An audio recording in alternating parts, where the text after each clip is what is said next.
आयज आमी 3 वासपां आनी एक स्तोत्र आयकलेलें आसा. खूब देवाचें उतर आमच्या भितर साचलेलें आसा.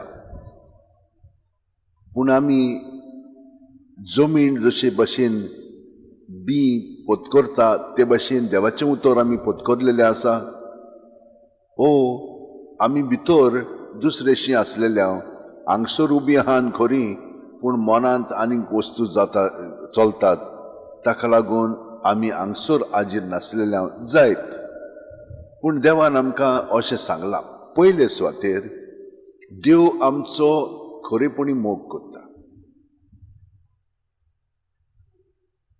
आमी बारकायेन पळयत जाल्यार आमकां देवान खूब दिलेलें आसा. बरी सावथ भलायकी आसा, बरी जेम पडटा, जेवली म्हणटत आमकां पोचता, दुसऱ्यांक पचना. आनी कितलेंशें देवान आमकां दिलेलें आसा. घर दिलेलें आसा, भुरगीं बाळां दिल्लीं आसा. अश्यो कितल्यो वस्तू आमकां देवान दिल्ल्यो आसा. आमकां काम दिल्लें आसा. आतां आमचे मदें इतलें देवान दिवन आमकां केन्नाय आस आसा आनीक जाय म्हणून. आनीक तर आमकां जाय जाल्यार सदांच आमी वावर करचो पडटलो. कशे भाशेन कितेंय तर आमी करता जाल्यार तातूंत आमी श्रम घालूंक जाय, बरें करूंक जाय. तेन्नाच की तें बरें जावंक लागतलें. एकलो भुरगो आपलें सगलें विकून तो भायर परदेसांत गेलो. थंयसर गेल्या उपरांत ताका कामूच मेळना जालें.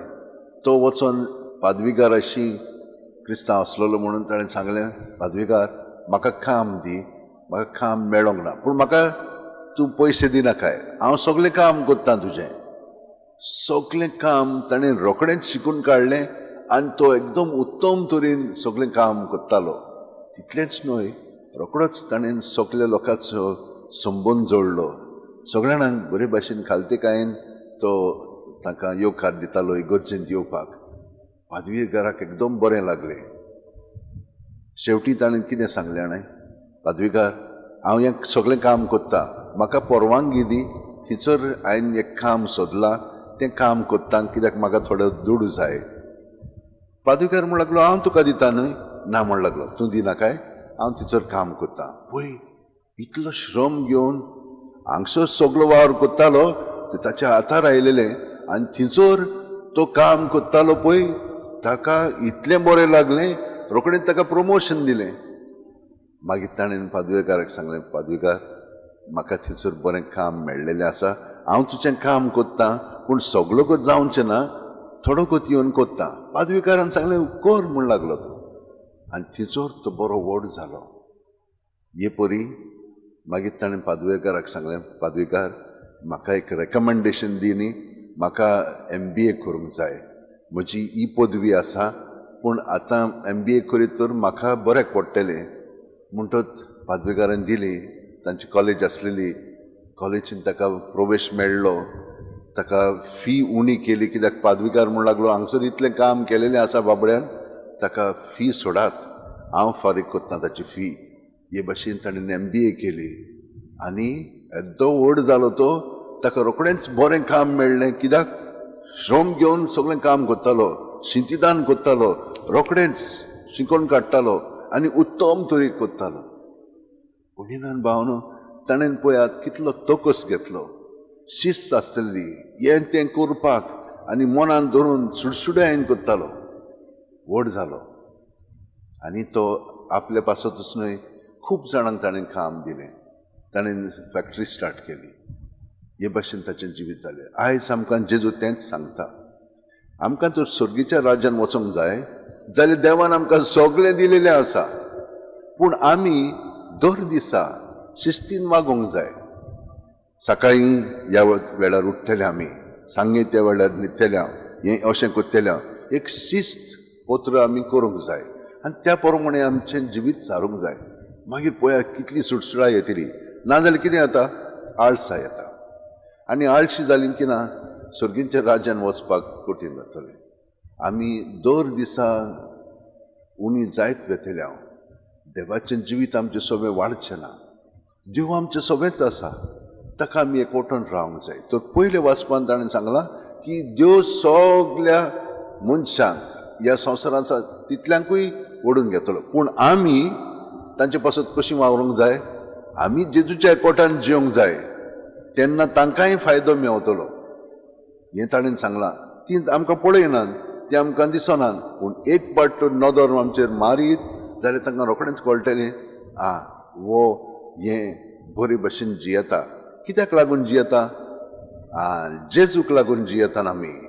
जेजू जो आमचे सोबे आसा ताचे गोठायेन, ताचे जाणवायेन, ताच्या आसण्यान, ताचे गोठायेन आमी सगळें कोत्ता. हें आमी साक्षी दितले देवा दुसऱ्यांक. आनी हिचोरी वचों आमी तांकां सांगपाची गरज ना.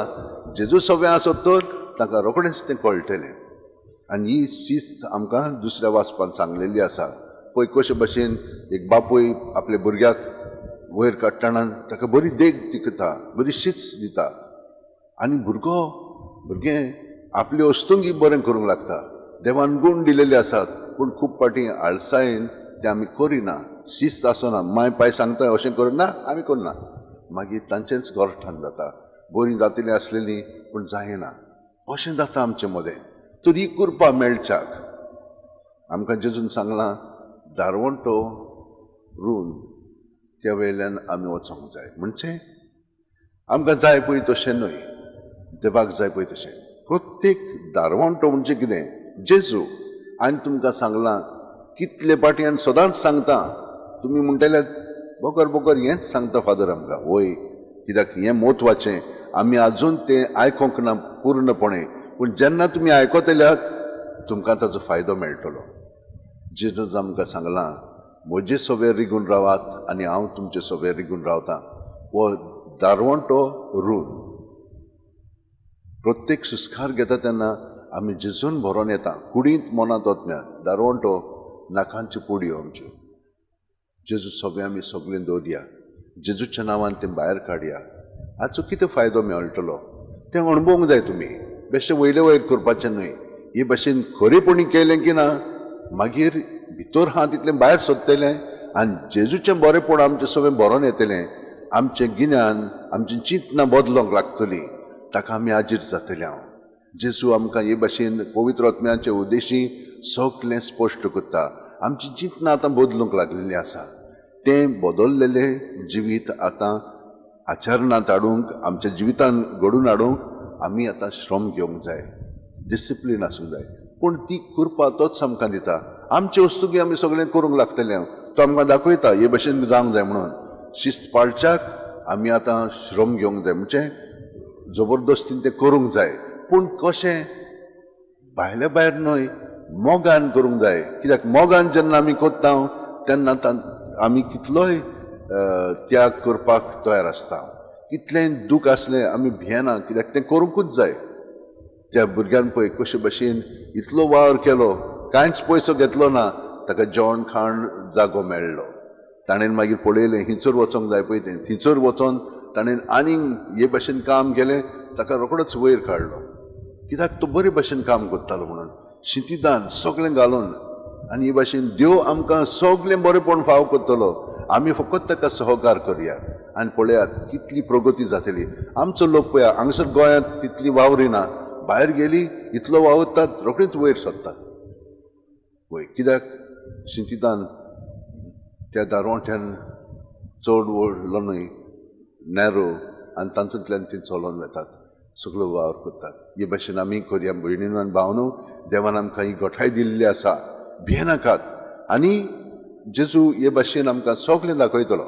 हांवें तुमकां सदांच सांगलां जेजू भाशेन आमचें जिवीत जावंक जाय. कित्याक जेजू आमचे भितर जियेता. तो बापा सोबे सांगेचो वेळ सादतालो, रातभर आनी सकाळचो. ते भाशेन जेजूक आमी घेवन आहा म्हणून ताका आमी संदी दिवंक जाय. आमी 5 मिनट जेजू सोबे रातची न्हिदच्या आदी ताका एकवटोन सगळें दिसाचें कितें आमचें सगळें घडलेलें आसा, चिंतनां, भावना, अणभव, जेजू जेजू म्हणून ताचेर दवरया. आनी ताचें सगळें आमी परतून सुस्कार घेता तेन्ना तो आमची मनां उजवाड्या येतलो. हें कित्याक लागून जालें? हें कशें करूंक जाय आसलेलें? कित्याक पवित्र आत्मो आमकां ही जाणवाय दितलो आनी ह्योच वस्तू आमी दुसरे भाशेन करूंक तो आमकां दाखयतलो आनी हें आमी करूंक फावना ते भाशेन आमी करूंक जाय हे त्याच वेळार ताबडतोब आमच्या मनांत सगळें येतलें आनी न्हिदोंक गेलीं की ना तो आमकां मागीर पूर्णपणे घडून हाडटलो कित्याक पातकान आमी जियेलीं जाल्यार आमचें जिवीत भितरलें सगळेंच दिल जाता सारकें आसना तें विस्कटलेलें आसता पूण जेजू सोबेन जियेलीं वय तोच जावन आसा तो रुंद मारोग ताचे सोबेंच आमकां सुटका सोडवण मेळटली तो ताचे सोबेन दवरलें की ना तो मागीर आमकां दाखयतलो आयज कितें करूंक जाय पळय तें आयज आमी कितें कोत्तलें हें सगळें आयकलेलें आसा घरा गेलीं म्हणटूच जें आमी काम कोत्ता तें शिंतिदान करया पूर्णपणे करया दुसऱ्यांक दाखोवपाक न्हय पूण जेजू म्हजे सोबें हें बरेंपण कोत्ता ताणें पळय सगळें केलेलें आसा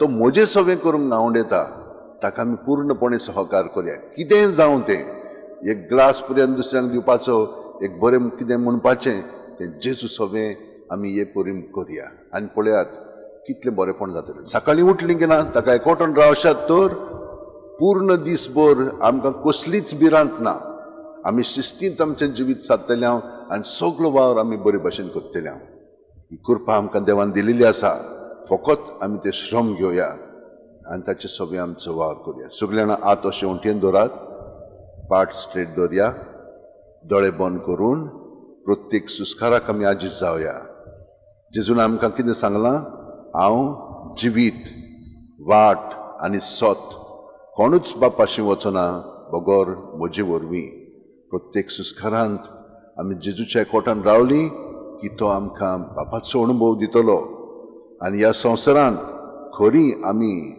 ताची पाटलावदारां म्हणून सगळ्या संवसारांतल्या लोकांक हें बरेंपण फावो जातलें हे भाशेन आमी खरेपणी जंयसर आसा थंयसरूच आमी मिशनार जातले आमचें जिवीत जेजूच्या एकवटान आमी सारया फकत ताचे बरोबर आनी ताचे पासत आमी जियोया बाकीचें सगळें सोंपें जातलें जेजू ही कृपा तुवें आमकां सगळ्यांक दिलेली आसाय त्या प्रमाणे जिवंक तूं आमकां मदत कर घोठाय दी ही आमची आळसाय आसा ती पयस कर आनी सुटसुटायेन तुका एकवटोन सगळें करूंक तूं आमकां मदत कर